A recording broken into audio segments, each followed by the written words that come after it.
Hello mga bata! Mapagpalang linggo sa inyo. Isang araw na naman upang makapakinig tayo ng kwento mula sa Bible. Tama ka dyan, Ate Ruby. Pero maiba nga muna ako. Anong buwan na nga ba ngayon, Ate Ruby? October na. Ilang buwan na lang at nako, magno-Noche Buena na. Oo nga, no? Parang kailan lang, January. Tapos ngayon, October na agad. At syempre, pag-usapang Noche Buena, ibig sabihin yung usapan na yan, pagkain! Ano ba paborito mong pagkain, Ate Ruby? Nako, madami akong paborito eh. Halos lahat na nga ata kinakain ko. Hindi naman ako maarte sa pagkain, pero siguro ang pinaka-favorite ko ay pritong manok. Masarap yun na. Ako naman, ang paborito ko ay sinigang. Nako, kapag sinigang ulam namin, for sure madami talaga ako makakain. Kayo mga bata, anong paborito niyong pagkain? Alam nyo, nakakatuwang isipin na nakakain natin lahat ng mga gusto nating kainin. Ito ay dahil sa patuloy na binibigay ng Panginoon ang ating pangangailangan sa pang-araw-araw. Tama ka dyan, Kuya Frey. Tulad na lamang sa kwento natin para sa araw na ito. Masasaksihan natin kung paanong ibinigay ng Panginoon ang pangangailangan ng kanyang mga anak na Israelita. Kaya ano, handa na ba kayong makinig mga bata? Tinatanong pa ba yan? Siyempre, handang-handa na. O mga bata, samahan niyo muna kami sa isang panalangin. Iupo natin ang ating ulo at tipikit natin ang ating mata. Let's pray, Panginoon, na makapangyarihan sa lahat. Pasalamat po kami na naka-attend ulit kami dito po sa Sunday School po namin. Ito yung pinipray ko po, pag-aaralan po namin ngayon, kaya na po balang bigay po sa amin ng talino at magamit po namin ito sa araw-araw. Yun lang po, in Jesus' name I pray, Amen.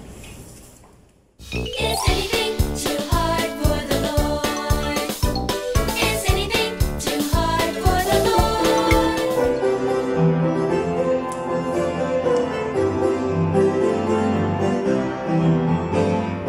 Thank you, God, for the beautiful earth, for the sun and the blue skies, for the birds and the fish and the flowers and the trees and the cute little butterflies.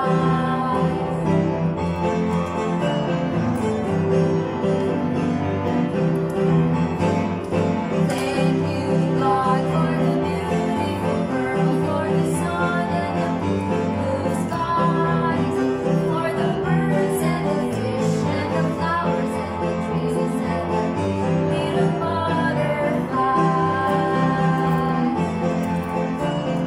Is anything too hard for the Lord? Is anything too hard for the Lord? Awit 107, versikulo 1. O magpasalamat kayo sa Panginoon, sapagkat siya'y mabuti, sapagkat ang kanyang kagandahan loob ay magpakailanman.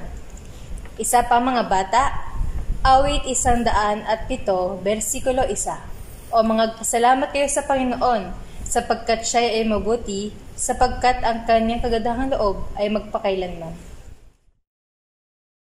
Is anything too hard for the Lord?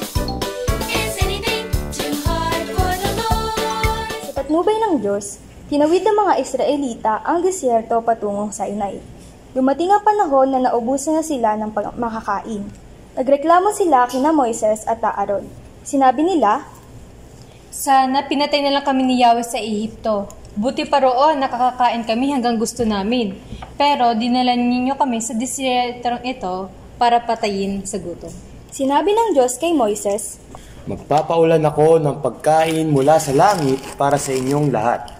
Susubukin ko ang mga Israelita para tingnan kung susundin nila ang aking mga utos. Kaya tinipon ni na Moises at Aaron ang mga Israelita. Biglang lumitaw sa ulap ang kaniningan ng Diyos. Sinabi ng Diyos kay Moises, Narinig ko ang reklamo ng Israelita. Sabihin mo sa kanila na pagdating ng takip silim ay makakakain sila ng karne at kinabukasan magkakaroon naman sila ng tinapay lahat ng kaya nilang kainin. Sa gayoy malalaman nila na akong si Yahweh ang kanilang Diyos. Pagdating ng takip silim, dumating ang napakaraming pugo sa kampo ng mga Israelita. Nakakain ng karne ng pugo ang mga tao. Pagising naman nila kinabukasan, mayroong hamog sa paligid ng kampo. Nang matuyo ito, napansin nila na ang lupa ay nalalagtagan ng maliliit at maninipis na mga bagay. Ano ito? Tanong nila sa isa't isa. Sinabi sa kanila ni Moises, Ito ang pagkain na binigay sa inyo ni Yahweh. Inutusan niya ang bawat isa sa inyo na mamulot ng sapat na kailangan niya, pero huwag kayong magtira para bukas. nanguha nga ang mga Israelita ng sapat na pagkain. Bawat piraso ay parang maliit na butong puti, at lasang tinapay na may kahalong pulot pukyutan na tinatawag nila mana. Ang mana ay katunog ng salitang Hebreo na ang ibig sabihin ay ano ito. Pero ang ilan sa mga Israelita ay sumuway sa utos ng Diyos. Nagtira sila ng pagkain. Kinaumagahan, inuod na ang pagkain at amoy sira, at nagalit si Moises sa kanila. Tuwing umaga, may mana sa lupa para sa mga Israelita, at namumulot sila ng lahat ng kakailanganin nila. Kapag uminit na ang araw, ang natitirang mana sa lupa ay natutunaw. Sinabi ni Moises sa mga Israelita, Mamulot kayo ng pagkain sa loob ng 6 na araw, pero sa 7 araw, ang araw ng pamamahinga, wala kayong makukuha ng pagkain. Kaya pagdating ng ika-6 na araw, doble ang pinulot nilang pagkain. Iniutos sa kanila ng Diyos na ang ika-7 araw ay banal na araw ng pamamahinga na nakatalaga sa Kanya. Nagtira ng pagkain ang mga Israelita para sa ika-7 araw at hindi na ito nasira o inuod. Pero meron na namang mga sumuway sa utos ng Diyos. Lumabas sila ng umaga ng araw ng pamamahinga para mamulot ng pagkain. Siyempre, wala silang natagpuan. Sinabi ng Diyos, Gaano katagal ninyong susuwayin ang aking mga utos? Alalahanin ninyong binigyan ko kayo ng araw ng pamamahinga.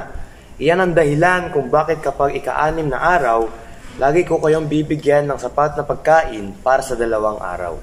kaya't hindi na nga nagtrabaho ang mga Israelita tuwing ika-7 araw.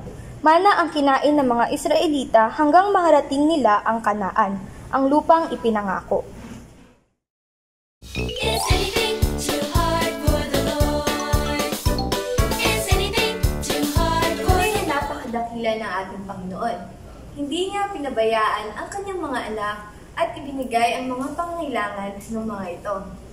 Kung ating babalikan, pinadalhan niya sila ng maraming pugo at binigyan ng mana sa umaga. Meron silang pagkain sa pang-araw-araw at pagdating sa ika-6 na araw ay mamumulot sila ng doble o pagkain sapat para sa 2 araw. Ito ay dahil na ang pang-7 araw ay araw ng pamamahinga o araw ng pagbibigay puri sa Panginoon. Mga bata, ang Panginoon ang siyang natatanging makapagbibigay ng lahat ng ating pangangailangan. Binibigyan niya tayo ng pagkain sa araw-araw upang ipaalala sa atin kung gaano siya kadakila. At sana, huwag natin tularan ang mga Israelita na puro reklamo pa rin. Kahit na binibigyan na sila ng biyaya, naway matutunan natin na lagi magpasalamat sa lahat ng pagpapalang ibinibigay sa atin ng Panginoon. Makakaasa ba kami na lagi niyong aalahanin na maging mapagpasalamat sa mga biyayang binibigay ng Diyos? Mabuti naman kung ganon. Ngayon, para sa ating pagtatapos, samahan niyo kami sa isang panalangin. Iyukong natin ating mga ulot, ipikit ang ating mga mata. Panginoon, na dakila sa lahat at pangyarihan, unang-una po, nagpapasalamat po kami sa napakinggan po namin kwento po ngayon sa salita po ninyo. Maraming salamat po sa mga pagpapala na binibigay niyo po sa amin sa pang-araw-araw. At tulungan niyo po kami na maging mapagpasalamat pa po lalo sa mga binibigay niyo po. Ito po ang samad-dalangin namin sa matamis na pangalan ni Jesus. Amen. Is anything